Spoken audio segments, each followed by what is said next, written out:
Hello, everybody. Welcome to this. Careful. Welcome to this panel where we're going to be discussing the role of higher education in the implementation of the Sustainable Development Goals. My name is Julian Locurlo. I'm part of the National Union of Students in Denmark, which means that I'm one of the many students present in this conference. To give a little bit of context, back in 2015, the greatest majority of countries agreed on a set of very ambitious goals to be achieved by 2030. These goals aim to create a fairer, a more equal, and a more sustainable future for everybody. And we know today that higher education institutions play a fundamental role, and it has been spoken also in the previous panels, on achieving these goals. This is because higher education institutions produce knowledge for the future, knowledge that is an innovation that is fundamental to achieve these very, very ambitious goals. But also because they educate thousands and millions of future citizens who are the students that partake in higher education institutions. These goals need to be achieved by 2030, which means that time is running quick. And that means that we, as higher education institutions, need to have a react on this as quick as possible. Therefore, today we have a panel that is very diverse, that was introduced before, of different people that work within higher education.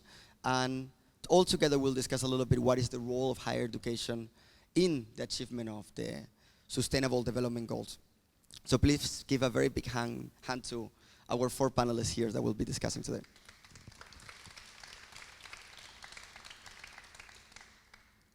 Perfect.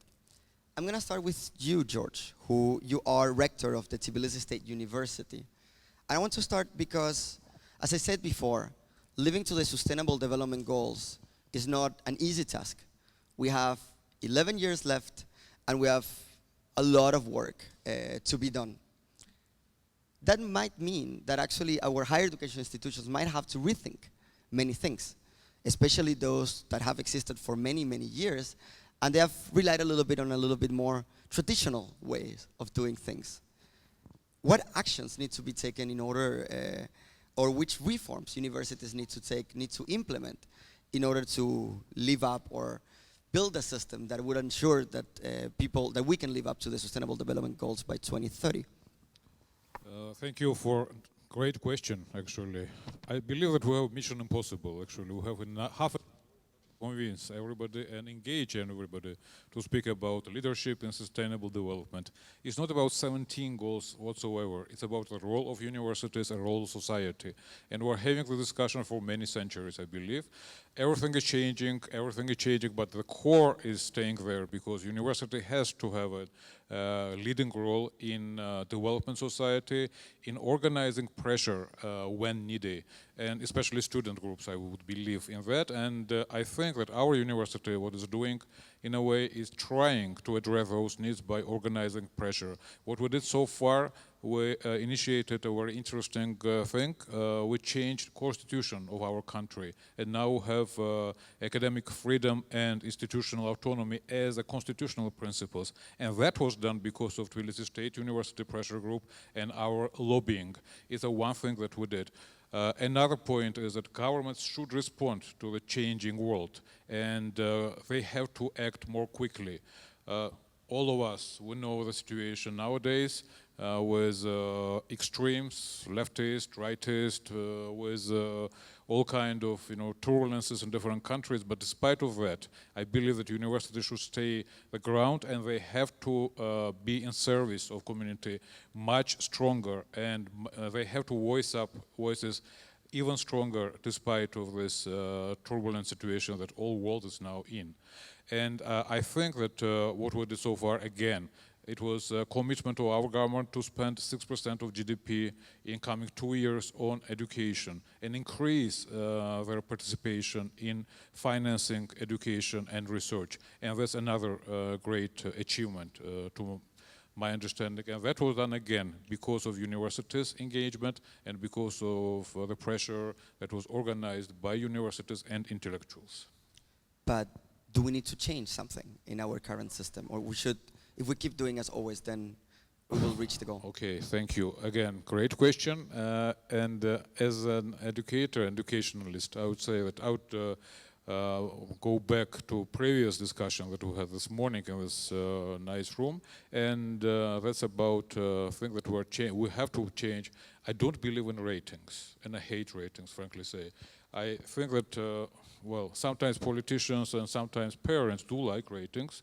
It's not a competition, it's not a wrestling, it's not it's not a sports, and the universities have a different agenda. And I appreciate your remark this morning that we have to think more on what we are really doing at universities. Are we there for citizenship or employment? And that's something that we have to keep in mind, because nowadays there is clear demand for more employment, more connections, world of work, and then it might be dangerous to another part, to humanities, to philosophers, as we already mentioned, and that's probably the part that we have to safeguard. Let me get back to something that you said in your first intervention, because you talk about the idea of university and students pressing societies to change, pressing governments, and it's something that universities, as you say, have done for centuries. But we also see many times that world leaders do not always listen to what university says.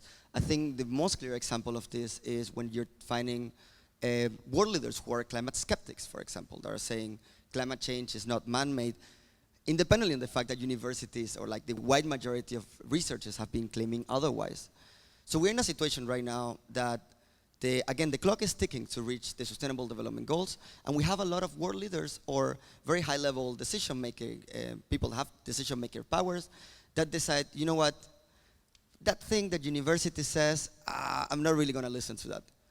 What do we do in this situation? How do we force them then to listen to us? Okay, now we have this kind of black and white situation. I don't believe that politicians cannot hear the voices from students and universities.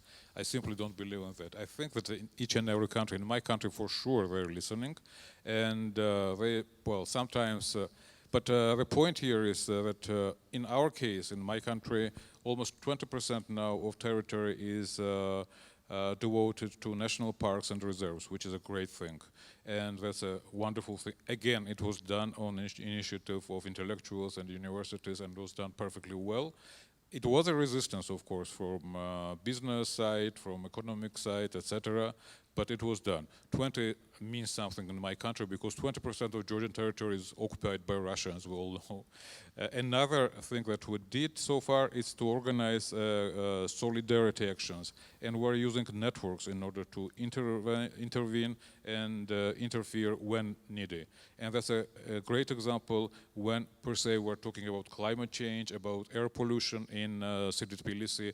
What we did so far, we organized a wonderful network of students that are having the mobile laboratories. They are measuring air quality, and as a part of bigger European project, they're working with Jülich Forschung Center in Germany, and that's an interesting example of cooperation, how we together can work on green cities, on blue economy, etc. So those are all actions that we have to do. Or Black Sea University network that we're having.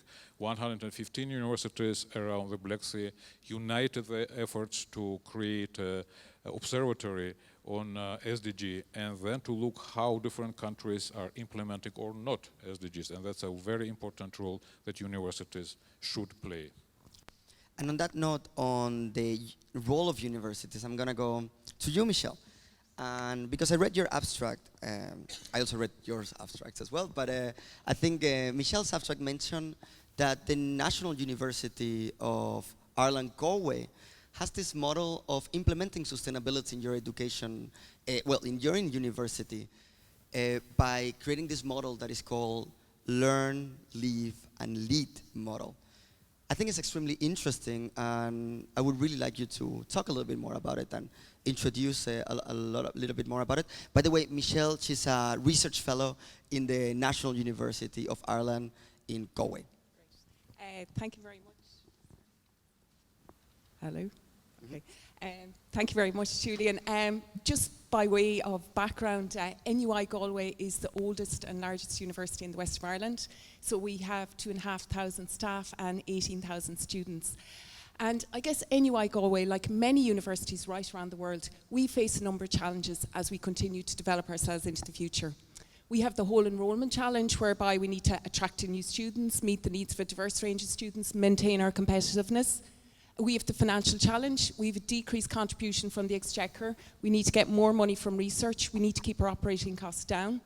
We have the challenge of reducing our carbon footprint, our environmental footprint, and we also have that challenge of being relevant to the needs of society. And we need to position ourselves at NUI Galway to solve some of the world's greatest challenges: energy security, food security, protecting endangered species. But at NUI Galway, we firmly believe that the answer to addressing many of these challenges lies in sustainability. And for that reason, we've embarked on a sustainability journey within our campus. And I suppose overall within that journey, we're viewing sustainability in a very holistic way. So our sustainability approach is addressing sustainability from environmental, social and economic perspectives. And as Julian said, our whole model for sustainability is based on this idea of a learn, live, lead model. And really what that means is that we're trying to embed learning about sustainability into all aspects of our teaching and learning, so that everyone that comes to campus at NUI Galway, they learn about sustainability. But then we want to set the campus up that we live sustainably in everything that we do: the food that we eat, the energy we use, how we manage our waste, how we promote nature and ecosystems, how we promote health and well-being. And I suppose the idea is, because we're learning about it and we're living it, that positions us then to be the role models and to be the leaders in terms of translating that sustainability agenda out into the wider world. So when our students leave the university, they become the role models and they become the leaders. They become the future sustainability implementers. And I guess on the ground, in terms of actually implementing that learn, live, lead model, what we've done is we've set up 6 key working groups in the university within sustainability. So we have a working group in the whole area of teaching and learning. We've one set up in energy and greenhouse gas emissions, in nature and ecosystems, in built environment, in health and well-being, and in governance and leadership. And each of those working groups have a work package leader and a set of aims, objectives and targets to achieve by 2020. And really, I think that we are showing leadership in terms of the aims, objectives and targets that we have set, but also in terms of the progress that we've made. I think that's extremely interesting, and I want to go a little bit more in depth into that, because a big topic of this conference, and something that was been mentioned many times by different speakers, was the role of students into implementing different models, not only for sustainability, but overall the inclusion of students within higher education, where students are not simply some passive people who are sitting down and just receiving information, but are co-creators of their educations and their institutions. What is the role of students in this learn, live, and lead model? Are they involved in it, or in any form of way? Yeah, I suppose I was absolutely delighted in terms of the background for this conference to see that students were playing such a key role in our event here over these few days. And I suppose at NUI Galway, like if you look at the breakdown of our campus, we have 2,500 staff, but we have 18,000 students. So the student voice is absolutely key in our transition towards a more sustainable campus. And what we've tried to do is really try and foster and develop student leaders in the whole area of sustainability. So how do we do that? So we put a very strong emphasis on student input when we were developing our inaugural sustainability strategy for the campus. We engaged widely with our students. The thinking being that if students are centrally involved in the process of strategy development, then they are more likely to be role models and advocates and leaders in terms of the rollout of that strategy. We have a sustainability multidisciplinary team on the group, and students are centrally involved in that group. They have a number of seats at the top table. Our student union president and a number of students from student-themed societies are central to that group. And I suppose the big benefit of that is that student initiatives and ideas very much come to the forefront, and they're driven. So our sustainability project team is very much a platform to drive forward students' views and opinions on sustainability. We also develop Student Sustainability Leadership Awards, whereby a number of students intern with us under a paid internship over the summer months. So at the moment, we currently have 4 student leaders in the area of sustainability interning at NUI Galway. one in the area of energy, one in the area of water, one in nature and ecosystems, and one in communications and engagement. And those students will receive leadership opportunities in sustainability during the course of the year. So it could be facilitating and helping or emceeing at workshops or events in terms of sustainability that we host.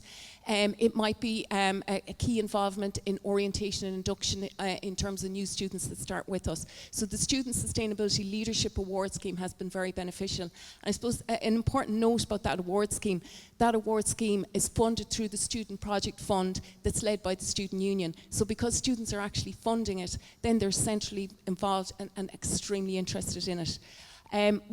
In terms of that learn model, we also try and offer a curriculum that is rich in sustainability content. So back in 2015, we had 196 courses that covered environmental and sustainability, but we've now increased that to 230. So a focus there on the learning, so that the fact that our students are learning about sustainability, they are more likely then to be leaders in that whole area.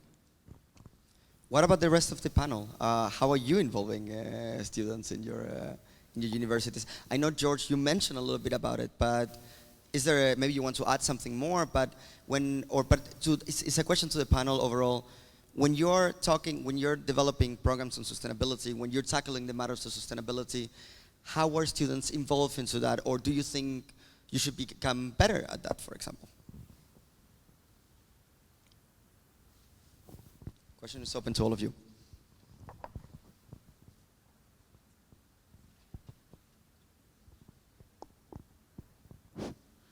Yeah, thank you very much. I think it's a very important question, and we could see this from also the other perspectives that we have in the parallel sessions here.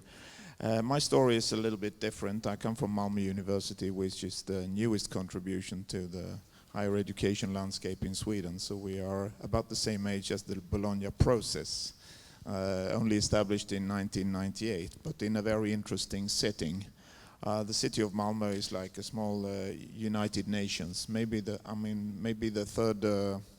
third largest city in Sweden with only 300,000 inhabitants, but we have almost all the nationalities in Malmö as the United Nations, almost 190. I think we are at the moment, for those who are counting, leaving out only some 11 nationalities from the United Nations. So it's actually a very diverse community in that sense. It doesn't come naturally that the university itself is as diverse, but of course it's certainly among our students almost 24,000, but 12,000 on a full-time basis in Malmö. So we are growing into the city, and we also have talking about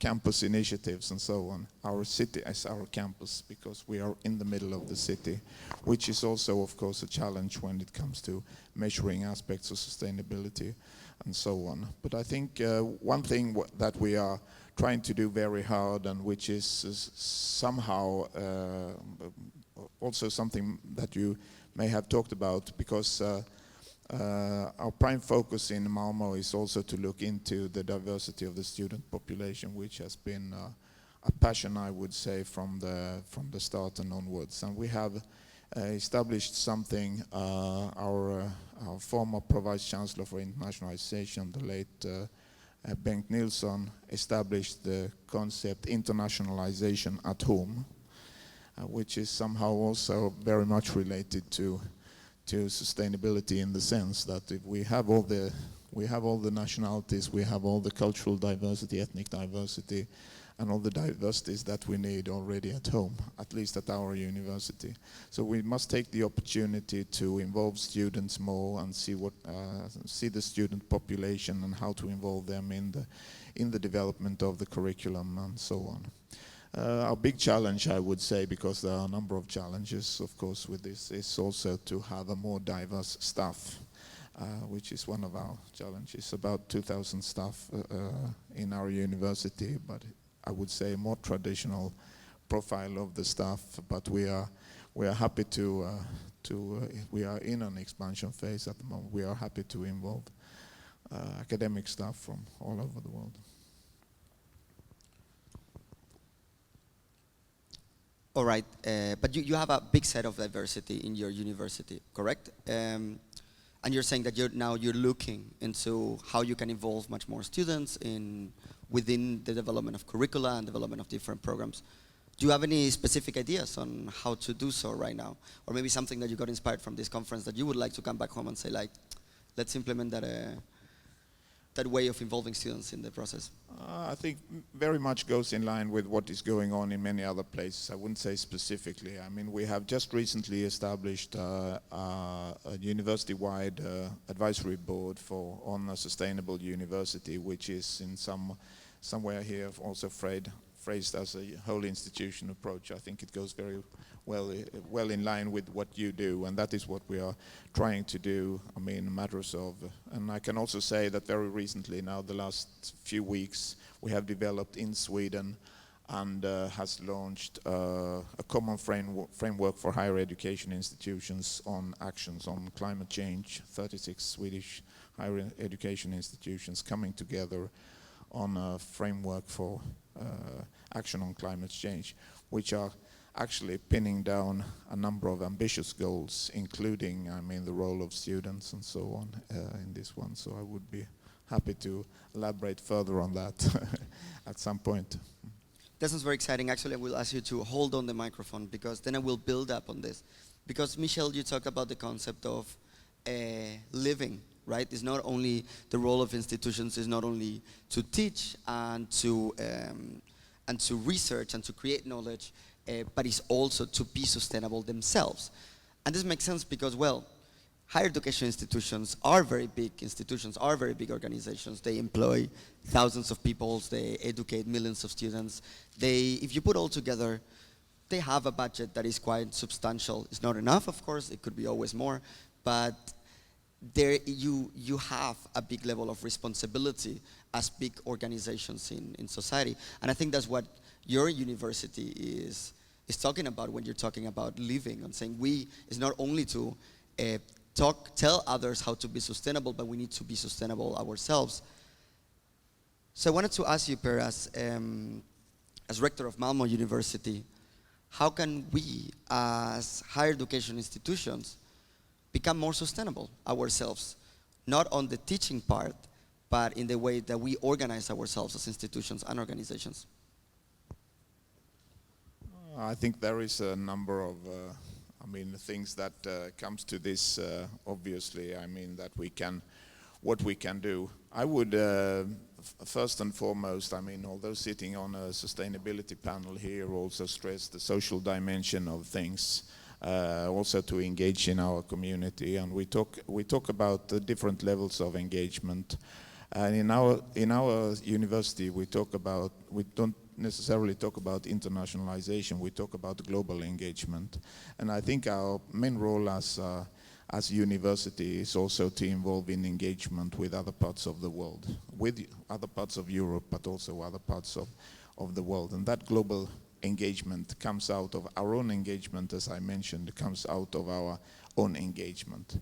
But we also see of our own city, but we also see that there are a number of important social dimensions and divides within our community and so on, which is also reflecting the global divide in some ways and so on. And what is interesting is that at the moment, we are not attracting the students, or we have a trend going towards more or recruiting in Sweden, recruiting less diverse student populations that we did some years ago. And I think that is the most important trend for our universities, to work hard on the diversity of the student populations, the diversity of staff population, maybe as well, because diversity is in this case about excellence, both in terms of, study results and student success and so on, but definitely also about asking the right questions, initiating the right, the kind of research that we need to address the proper questions for the future. You mentioned that you don't use the word internationalization, but I'm going to force you to use it right now. And that's because in this 20th anniversary of the Bologna process, one of the goals of the creation of the Bologna process was to foster more internationalization, more mobility of students across Europe. And while it's true that it's very good to have that sort of globalization at home and embrace diversity with the local population and the diversity within your local population, it is true that it's also positive to as well, as you mentioned, engage with the rest of the world, and that also means to have mobility and students coming from different parts of the world and studying in different universities. I think nowadays nobody would really be able to argue that internationalization is something bad, and having international students and students from different parts of the world is something bad. We know it's good for quality in education to have different perspectives from all over the world. It's something that engages the societies receiving students, but as well the societies sending students and then come back with new ideas and new knowledge. And it's good as well for fostering democracy, having a different perspective on diversity. So we do know that internationalization is good, and we want more of that. But when we're talking about sustainability, we also need to talk about, for example, transportation and the climate impact of that.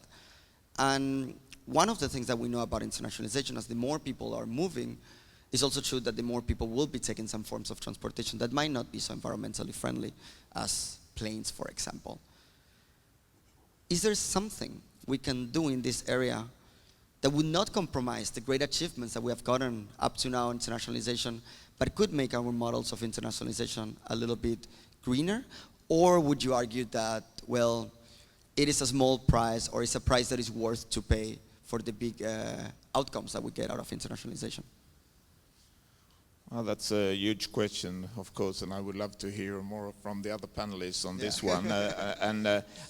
But I think it's essential. I mean, a lot we can do at home, and I think myself, I'm also a good example of, I mean, having had that first-hand experience a lot. I've worked almost 30 years in Africa and also some parts of Asia and so on. So I know about I mean, I feel a lot for the first-hand experience of the kind of challenges that we are addressing when we talk about the Sustainable Development Goals. And I also talk to the students about this in many ways, the role of education, and it's particularly the role of education for girls and women around the world, which is the most essential way of addressing all of the 17 Sustainable Development Goals, which was not born in the university, but we somehow have to address them and show to what extent that research and education have impact, and we should address the targets and indicators of the Sustainable Development Goals when it comes to this. And I would say that the prime mover would be education of girls and women on this one. So I'm all in for, I mean, first-hand experiences of this, but we also have challenges, as you know, not only when it comes to, I mean, climate or the greenhouse gas emissions and so on, but also in terms of opening up our programs. We talk sometimes about that we need international windows, particularly for our programs that are directed towards national I mean, professions and so on, which are very much strict in the sense in their build-up and so on, and there is very little opportunity for being exposed to an international context in this. So I think and that is part and parcel of the Bologna process, of course, to increase the mobility and so on. But we must not forget that also some short experience is also very valuable when it comes to this. So it doesn't mean that you have to be away for a semester and so on. And of course, the other obvious opportunity here is, of course, the digitization. I mean, to collaborate more widely in online programs and so on, which is just obvious, and that is also a great challenge to our university, because we have attracted much of our students and staff based on that place where we are, as I said, the small United Nations in Northern Europe and so on. But we should also be better on interacting over the net and online, and the combination of the two. I think it's always about a combination on the first-hand experience and everything that you can do once you know each other and so on. Well, Per acted a little bit of moderator before and asked to share this question as well with the rest of the panel. So feel free to take the microphone if you want. You have some comments on this. Is there any ways that we can rethink internationalization to make it more sustainable, building up on what Per has said, but as well, do you have any thoughts on that? And it's also a very good idea as well it's also an opportunity to challenge as well this perspective. You can also say, this is something we should not touch. That's also very acceptable to say that. That is a very good question. In particular for me, because I'm taking care of internationalization of my university, which is Università Cattolica del Sacro Cuore here in Italy. And we try to increase the flow of students towards our university and from our universities in Europe and in other countries on the planet. So for sure we have an impact on the environment. As most of the people that is here today, I'm sure that probably more than 50% of the people that is seated in this room has taken a plane or a train or a car to come here. I probably is one of the most sustainable because I live not far from here. I'm going to take a train and I will be back pretty soon. But how we can manage this? It's not easy. It's not easy, but I think that we have to always keep in mind that anthropic action on the climate, on the planet, is very strong. But fortunately, we can have mitigation strategies. And that's the reason why some of the universities, including mine, has taken mitigation strategies as part of the policies for sustainable development. And I come from agriculture and food science. And what best to use the carbon dioxide in the planet to grow plants and using sun as energy to produce sugars and proteins. So this is one of the ways in which fostering the agricultural system, we can somehow contribute to the reduction of the greenhouse gases. So then, if I correctly understand it, your point would be that maybe internationalization is not the thing we should focus the most, but we can take actions in other fields around that. That is a way of showing as well responsibility. Yes. There are several possibilities. First one, we can radically reduce the number of meetings. Physical meetings move into virtual meetings by web conference and so on. There is I work in the European Food Safety Authority as expert, which is in Parma, but experts from all the European countries, and not only European, even from Australia and US. So we are moving slightly from physical meetings in Parma to web meetings with all the people sitting in his own office or her or his office, and we can work. So this is a clear way. But when we have to educate students to the international dimension, it's not easy. You attend a course in Australia or in China or in US or in Norway or in Ireland or Sweden, just stay seated in Milan or Piacenza or Roma. It's a bit complex. So we have to try to not to close this part. And on the other side, we can try to mitigate the greenhouse gases that we produce in these conditions. And I'm gonna, then Michelle and George, you can comment quickly on this.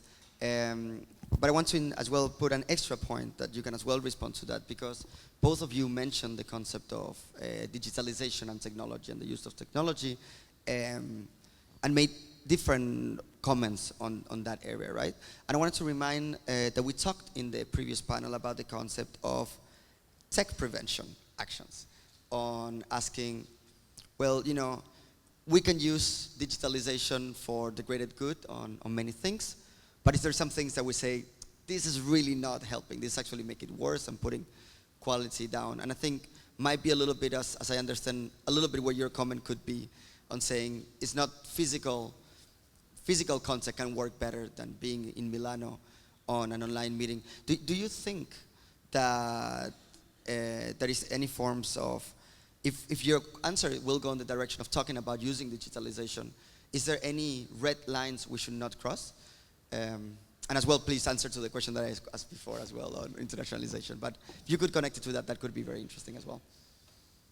Okay, I'll start on internationalization first and on exchanges, because I think that at our university at least, that we have a quite a good record of international projects that were involved in Erasmus Plus, and I believe we're champions in among Eastern Partnership countries in a way. But what I would like to mention that this morning we was talking about something a little bit different, slightly different, and Iliji was talking about it very clearly. It's a fair exchange. We have to have fair exchanges, and exchanges have some kind of hazard in a way, because it is connected with brain drain for many universities in regions which are not that developed.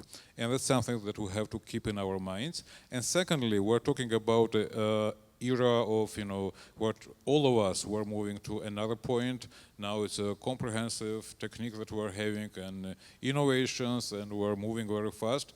But still, reducing the number of meetings, I do believe in, yes, we should reduce the number of meetings here and there, but face-to-face meetings, I think there is something very interesting about it and very powerful. And again, going back to virtual universities, distance education, distance learning, those are the parts that are evolving nowadays. But it should be in hand-in-hand with quality of education, not to forget about the quality. That's probably the number one priority for us. Michelle. Just a few things to say. I suppose firstly in terms of internationalisation, like NUI Go, we are a global university. We have students there from 122 countries. And I suppose that international aspect to our campus is really, really important, both on the campus grounds but also in our city. So Galway would be a very kind of vibrant, healthy kind of city, but I suppose the international students in general would make up 20% of the overall population of our city. So we're a very international city, and they really play a key role in the development of our city. I just wanted to make one point in terms of the conferences and events, and we're all very aware that hosting a conference and event has a significant environmental and carbon footprint, really. And just in terms of that learn, live, lead model I talked about, in terms of sustainable living on the campus, like at NUI Go, we would host thousands of people at conferences and events and open days and workshops every year, and we're actively really working towards having a more environmentally friendly model for running conferences and events. And it's just really in terms of a point of information and how those events are actually managed. So what we've done is we've developed a sustainable event checklist, and it lists actions you can take before the event, during the event, and after the event to make the event more sustainable. And that sustainable event checklist would form part of our overall health and safety checklist, so that anyone that's organising an event on the campus, they would be required to fill this in, and really, I suppose, to take sustainability and the environmental and carbon footprint of that event into consideration when they're hosting an event. Thank you so much for that contribution. I think that's very interesting, and I could imagine a lot of people from the public could be thinking, and after the panel, coming to you and getting that checklist. So it's on our website, so if anyone wants it, they're more than welcome to it. Fantastic. And I'm going to move to you, Pier Sandro, who is working currently in the Catholic University of Sacro Cuore in Milano. And your abstract tackled a lot the concept on malnutrition and what can be done in that area, because, well, as we talked, Sustainable Development Goals is not only about climate action, but it is a wider palette of things, and one of those is actually stopping hunger. And you, in your abstract, you talk a lot about, well, educating scientists and being able to, these students of science being able to put some knowledge out that can be used in practice, and having a very practice-oriented education. But many people would actually say that in order to achieve the Sustainable Development Goals, it's not enough to focus on people that are studying science, but we have a need of a more holistic approach, and I think this is something that came out before mentioned by George. It was Pope Francis himself that mentioned that we need scientists that know about philosophy and ethics. My question is, how can we ensure that we have education programs that foster cooperation across education areas, where we can ensure that we have scientists that know about philosophy and that know about ethics, and that we can use those very holistic skills to be able to achieve the Sustainable Development Goals, and in this case, very specifically, the goal on stop hungering? Yeah, that is a clear, very interesting and difficult question and topic. Let me say that not only Pope Francis raised this issue, but exactly more or less in the same days, there was a specific issues of nature, probably one of the most important scientific paper, and the title was Multidisciplinarity Matters. So we have to work together to save the world. I try to remember this word. So it's quite complex nowadays, because if we think of what we do in terms of sustainable development, and the concept of sustainable development is quite important, because we are talking about sustainable development today. But the definition is, I try to remember, is a development that meets the needs of the present without compromising the ability of future generations to meet their own needs. So there is a concept that is the future generations, and the universities are the place in which the intergeneration dialogue is present. By definition, there are all the professors like us, not you, only our three, and on the other side we have always young people that is entering the universities. But we are facing problem because the actual approach doesn't work. We can take we all already forget the Millennium Development Goals. They expired in 2015. And one of the goals of the Millennium Development Goals was zero hunger. That is the same more or less in SDGs. But we actually, in 2015, reached the lowest number of people malnourished, 800 million. That is not so small number. However, this number is rising again in 2016 and 17, according to the FAO data. So it's clear that the model that we have now doesn't work. And when we think about the role of universities, we have to take in consideration there are two antithetic trends. One, we have to try to create a real expert. We need people in my sector that is absolutely expert of food science. I need people in medical school that knows on all the news diseases. And so we are coming towards a very strong specialization. And it's more and more complex. I make always this example. My book of biochemistry was 200 pages. The same book nowadays is 600 pages. And we ask nowadays the students to study 600 pages and to be updated on all the new concepts of biochemistry. So on the other side, we are asking the student to have an holistic approach to embrace the complexity of this system. How can university respond to this challenge? It's not easy. I try to identify three different possible solutions.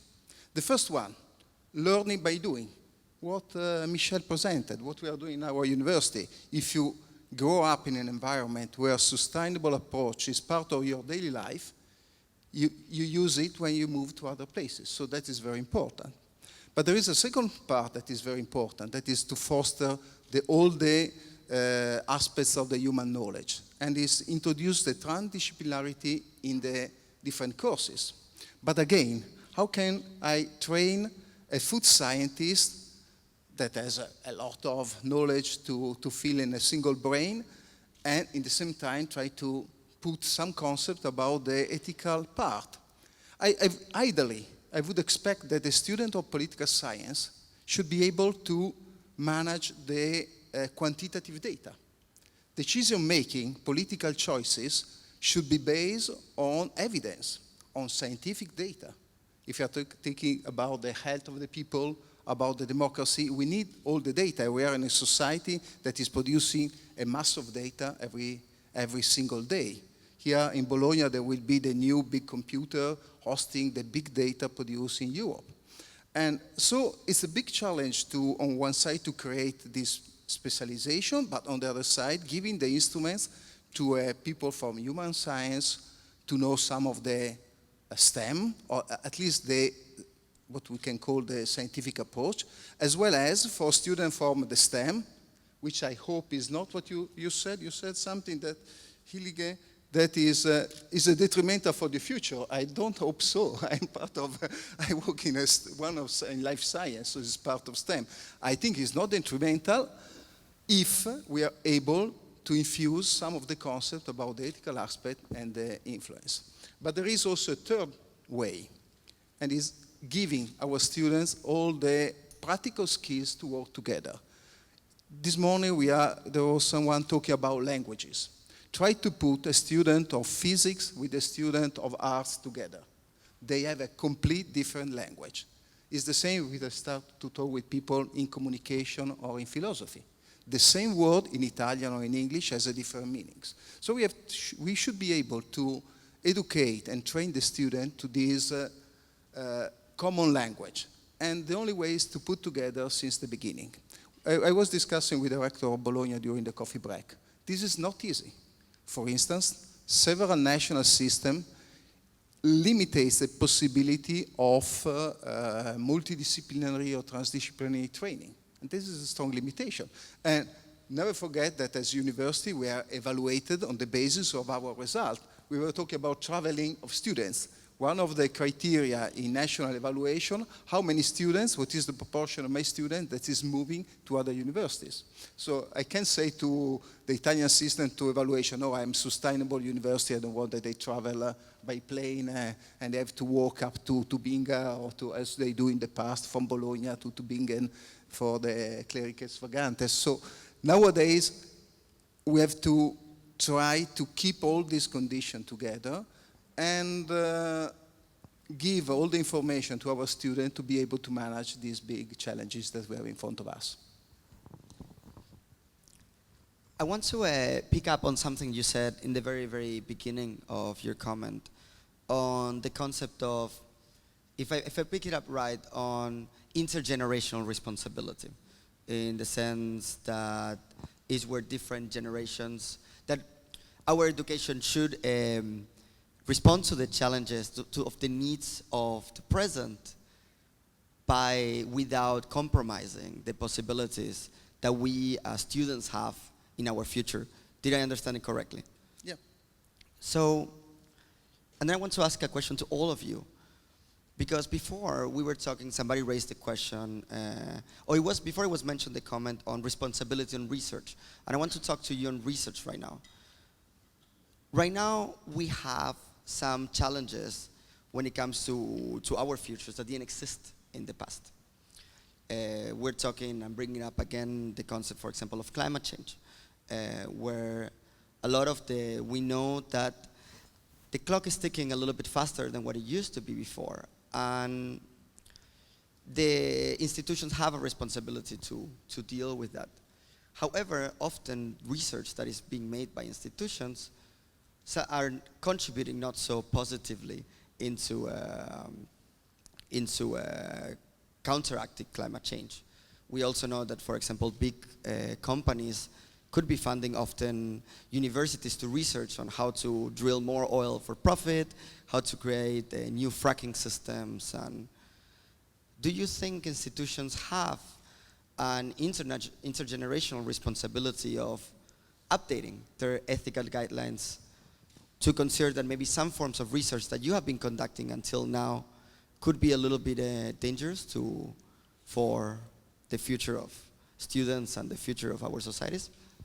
Yeah, again, there are two really antithetic trends also here. One, we have to train our students working on science to be as open as possible and never limitate the basic research and the basic science, because that is the real fuel for any kind of development.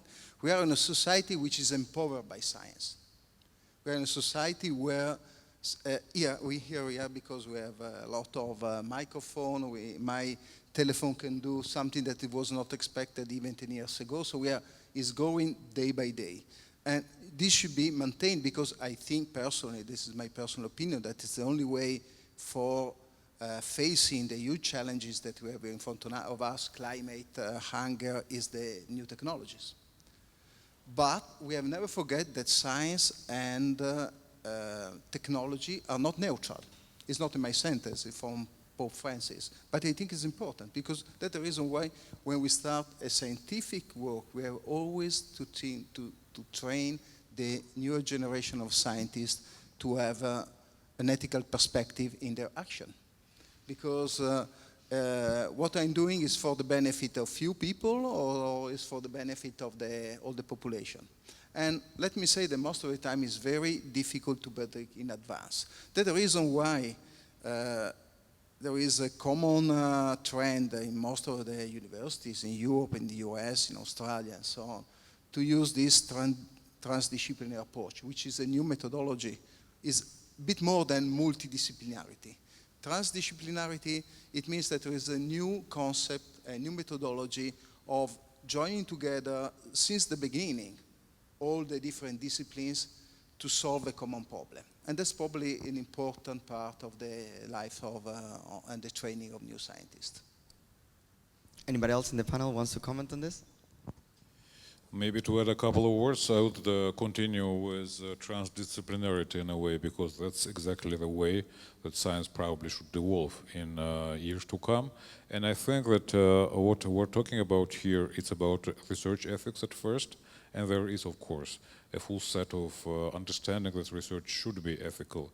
And secondly, what is important to maintain, I do agree with this point as well, that blue sky research should be somewhere basic research, because more and more we're having a demand to decrease the number of basic research and increase something which is connected with market, with results that are obviously needy, but still we have to think about basic research at first. And I'm very hopeful that the next steps in EU would be that Horizon Europe will address this at all and will maintain funding of basic research as a very important part of our future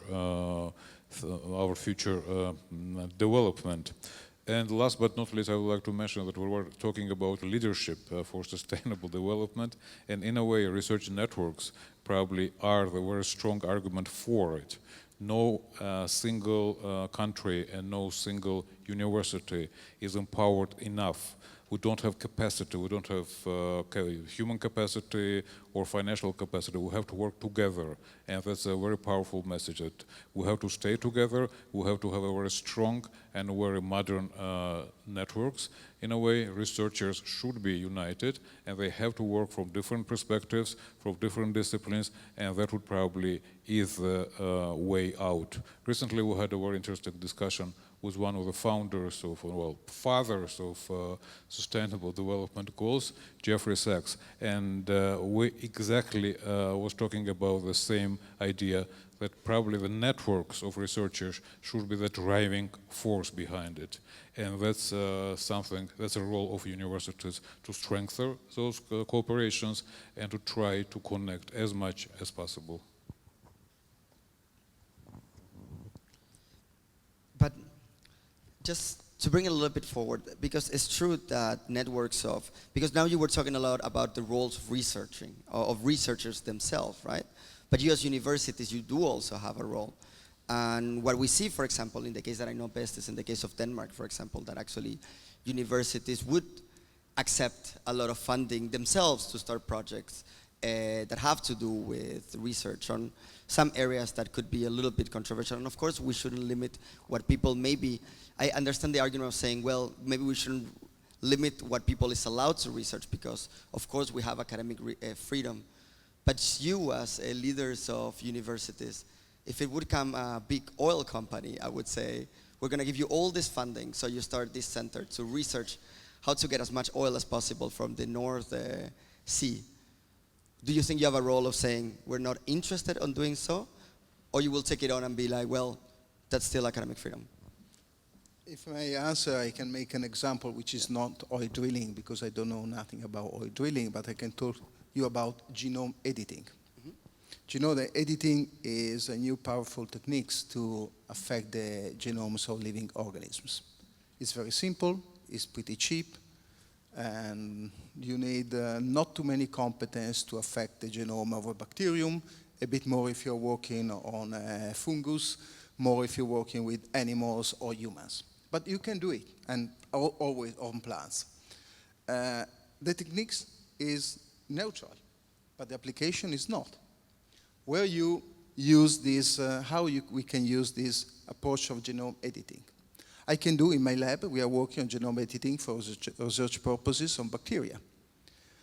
Is this my university pose any limitation? No, for sure.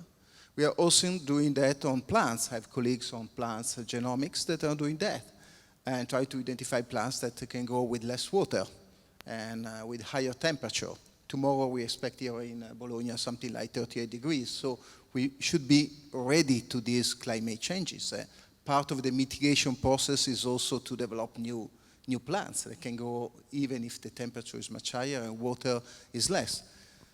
But then, if I have to move to humans, for sure, we have in our regulation, internal regulation, that cannot be acceptable. So it's something, is a limitation that is met. China published, there was a newspaper that they created two twins made by genome editing. It's not clear if it's true or not, but it's something that I think is not possible in most of the European countries, probably in all the European countries, where by a law, genetic modification cannot be applied to humans. So we have limits in some of that. This is clearly black and white situation. What about the impact of something that is intermediate? That is a bit more complex because universities need money. Universities need money for research, to have a PhD student, to pay postdoc, to make research. So sometimes probably we have to reach some compromise.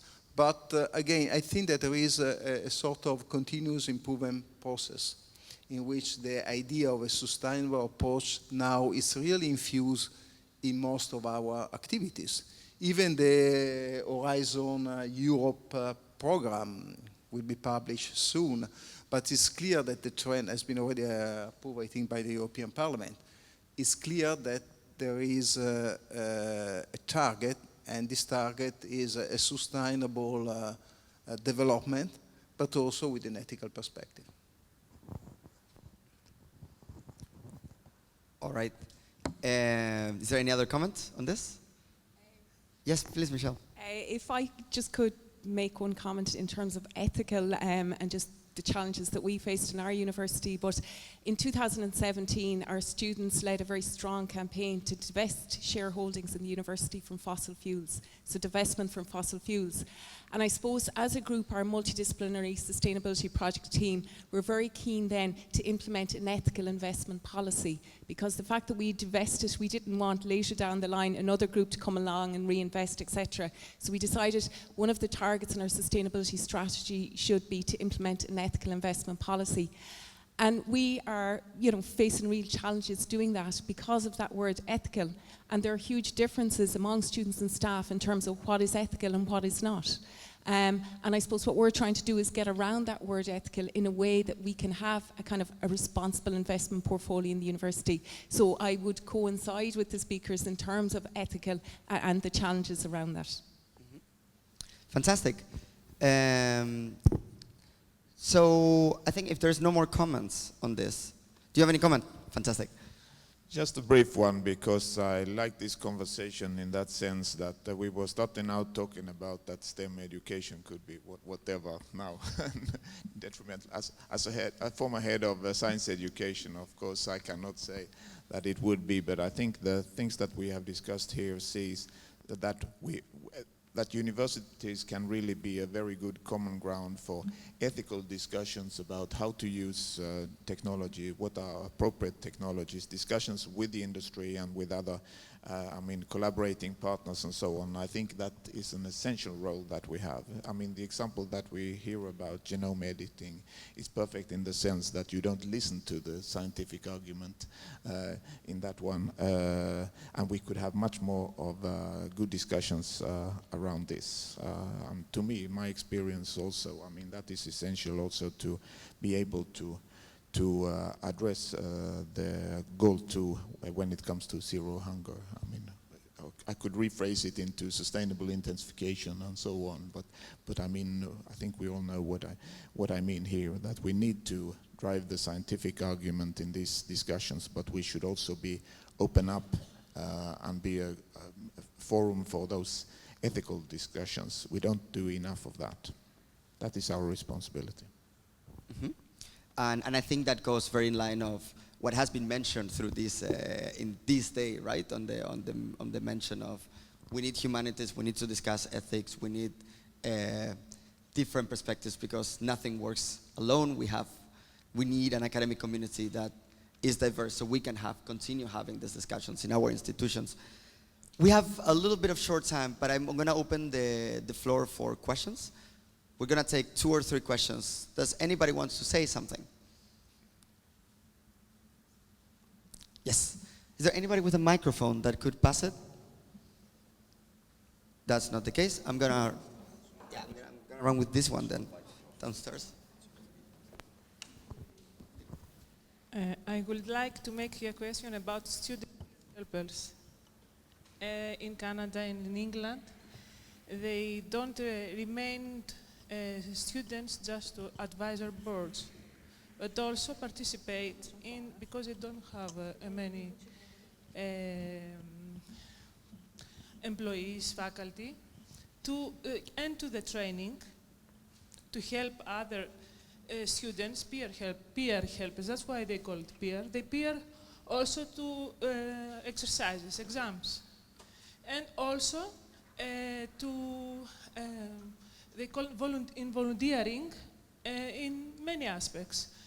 When colleagues from Erasmus are coming from other countries, how to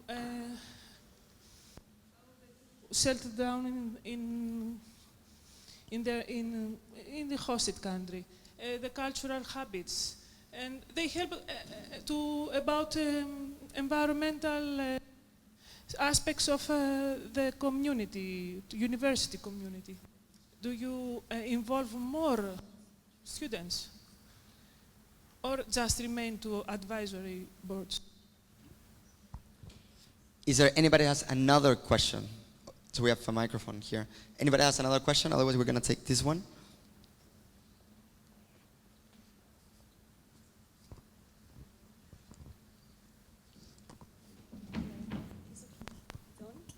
Okay.